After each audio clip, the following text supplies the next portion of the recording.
Lepo pozdravljeni in dobrodošli v oddaji Splet dogodkov tedna.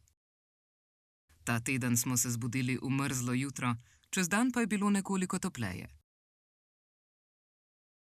Žal je temperaturni padec na sadnem drevju povzročil pozebo. Upajmo, da ne bo ogromne škode. Zdaj pa še k drugim novicam doma in v tujini.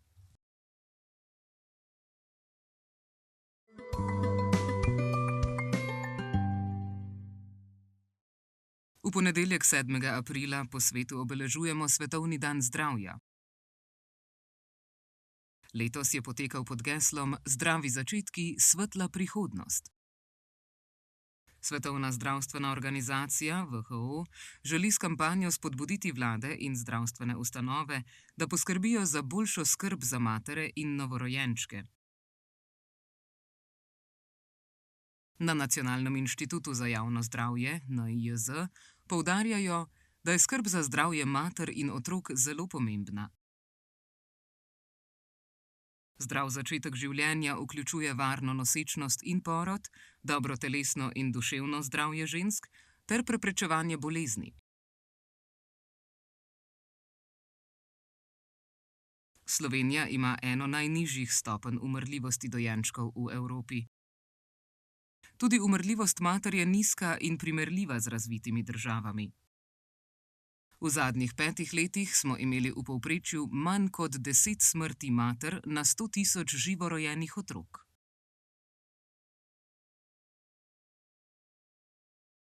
Državni svet je v sredo z 21 glasovi za in 13 proti izglasoval veto na novelo zakona o zdravstveni dejavnosti.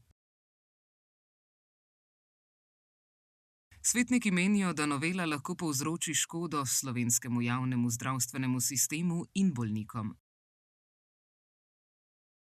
Zdaj bo državni zbor o noveli moral odločati znova. Na Brdu pri Kranju je v torek potekala okrogla miza o digitalni dostopnosti, kjer so strokovnjaki in predstavniki ranljivih skupin spregovorili o zakonodaji na tem področju ter o prihajajočih spremembah.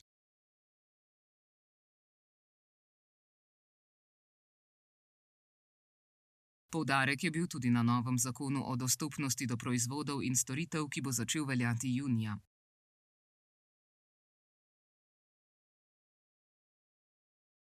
Ta zakon temelji na evropskih smernicah in določa, da morajo biti elektronske naprave in digitalne storitve, kot so bankomati, telefoni, spletne strani in aplikacije, dostopni vsem, tudi osebam z različnimi oviranostmi.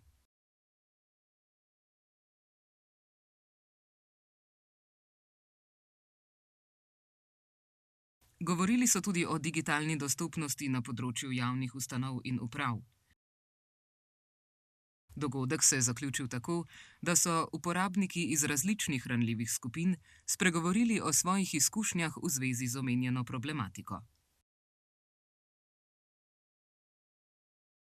Skupina Odklopi.net je zbirala podpise za manj uporabe telefonov v šolah. Peticijo je podpisalo 14.467 ljudi. Podprli so jo tudi strokovnjaki, starši in številne organizacije.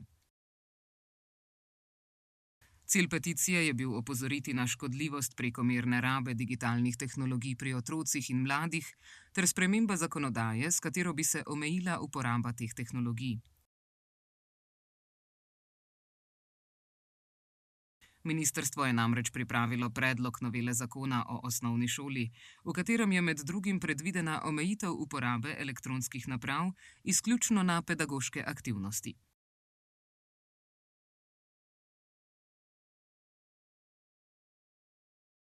Javna razprava o predlogu se je iztekla konec marca, po napovedih ministrstva je obravnava novele na vladi predvidena v maju.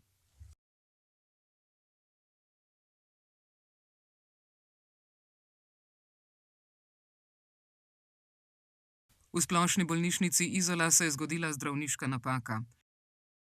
Zdravniki so mlajši pacientki operirali napačno koleno.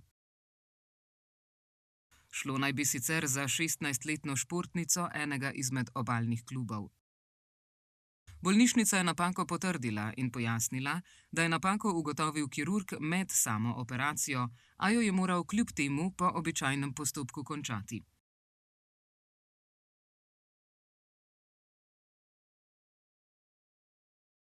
Zaradi tega primera so uvedli interni strokovni nadzor. Rezultat tega nadzora bo končan predvidoma v 2 do 3 tednih.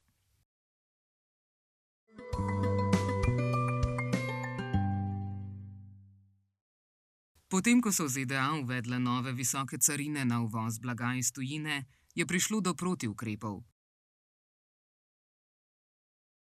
V sredo so države članice Evropske unije podprle uvedbo 25% dodatnih carin na uvoz jekla in aluminija v ZDA.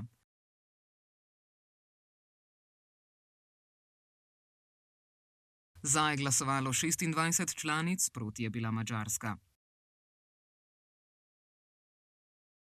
Isti dan kasneje je Trump napovedal 90-dnevno zamrznitev dviga carin. V tem obdobju bodo vzajemne carine pri 10%, kar začne veljati takoj.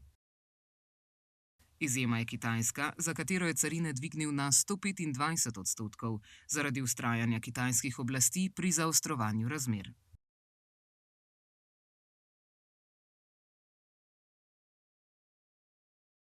Po medijih se večkrat pojavlja besedna zveza trgovinska vojna.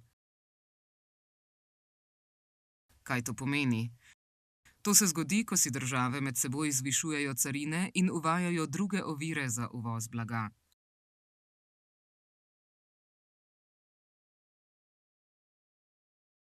To naredijo zato, da bi zaščitile svoje gospodarstvo, a s tem lahko povzročijo škodo vsem stranem. Če ena država uvede visoke carine, druga pogosto odgovori s podobnimi ukrepi. Tako nastane spor, ki se lahko hitro stopnjuje. Trgovinska vojna lahko pomeni dražje izdelke za potrošnike, manj izvoza za podjetja, gospodarsko nestabilnost.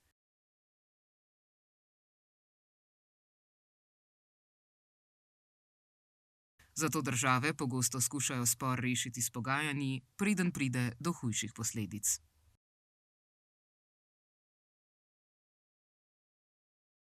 Nemčija je začasno prenehala sprejemati ranljive begunce v okviru programa Združenih narodov za ponovno naselitev. Razlog je, da v državi potekajo pogajanja o novi vladi med strankama CDU, CSU in SPD. Dokler se ne oblikuje nova vlada, ne bodo sprejemali novih prošenj za priselitev. Izjema so le tisti, katerih postopki so že skoraj končani.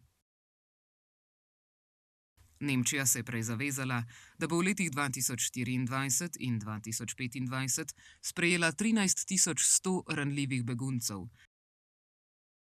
Do zdaj jih je prispelo 5.061. Pentagon razmišlja o umiku do 10.000 vojakov iz vzhodne Evrope. Največ naj bi jih umaknili iz Romunije in Poljske. Tja je bilo namreč poslanih 20.000 vojakov po začetku vojne v Ukrajini leta 2022. Odločitev še ni dokončna. Strokovnjaki opozarjajo, da bi umik lahko spodbudil Rusijo k večji aktivnosti v Evropi.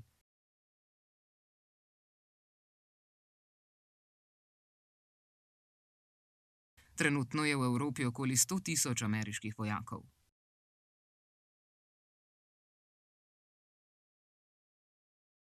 Ameriško podjetje Colossal Biosciences je s pomočjo genskega inženiringa vzredilo 3 mladiče krvovolka, vrste, ki je izumrla pred več kot 10.000 leti.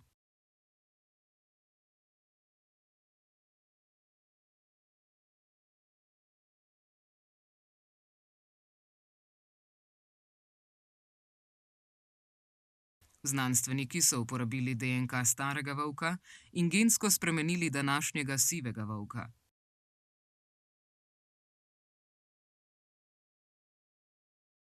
Mladiče so rodile domače psice. Poimenovali so jih Romul, Rem in Kalisi. Nekateri strokovnjaki pravijo, da to ni pravi krvovolk, ampak gensko spremenjeni sivi volk z nekaterimi značilnostmi izumrle vrste.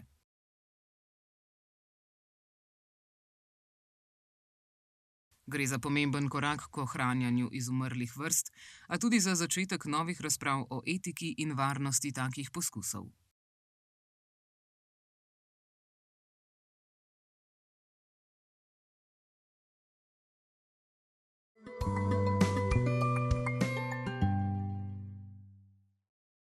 Od 6. do 12. aprila se v hrvaškem Trogirju odvija Evropsko prvenstvo gluhih v ekipnem šahu.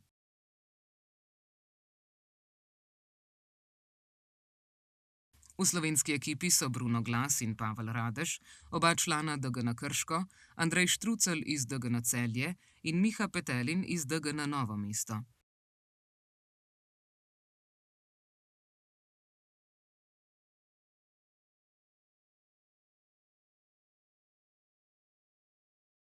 Vodijo trener Hilmija Ahmatović. Na tem prvenstvu tekmujejo v klasičnem, hitropoteznem in pospešenem šahu. Trenutno so na polovici, dokončni rezultat pa izvemo šele jutri, ko se prvenstvo zaključi. Tam je tudi ekipa Spletne TV. Vabimo vas, da spremljate Facebookovo stran Spletne TV.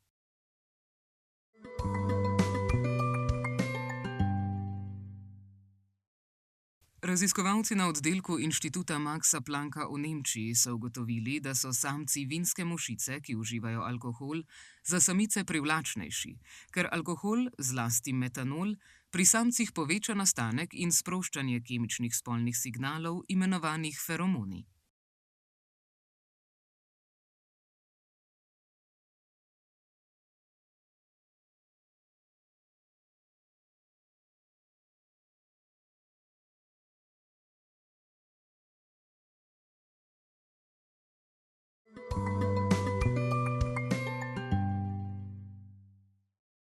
Jutri bo sončno in predvsem zjutraj še malo topleje.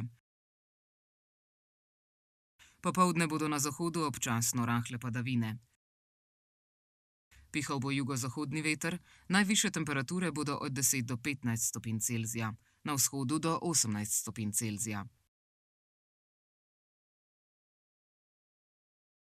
V nedeljo bo pretežno oblačno, zlasti v zahodni in osrednji Sloveniji bodo občasne padavine, medtem ko bo na vzhodu več sončnih obdobij. Pihal bo jugozahodni veter, najvišje temperature bodo od 12 do 17 stopinj Celzija, na vzhodu do 20 stopinj Celzija. V ponedeljek zjutraj lahko pričakujemo oblačno vreme z rahlim dežjem.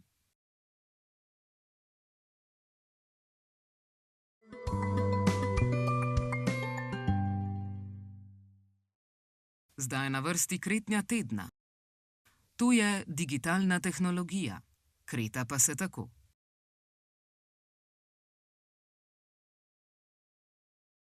Digitalna tehnologija je tehnologija, ki uporablja računalniške sisteme za obdelavo, shranjevanje in prenos podatkov v digitalni obliki. Omogoča delovanje naprav, kot so računalniki, pametni telefoni, splet, aplikacije in druge pametne naprave, ter hitro komunikacijo, avtomatizacijo in dostop do informacij.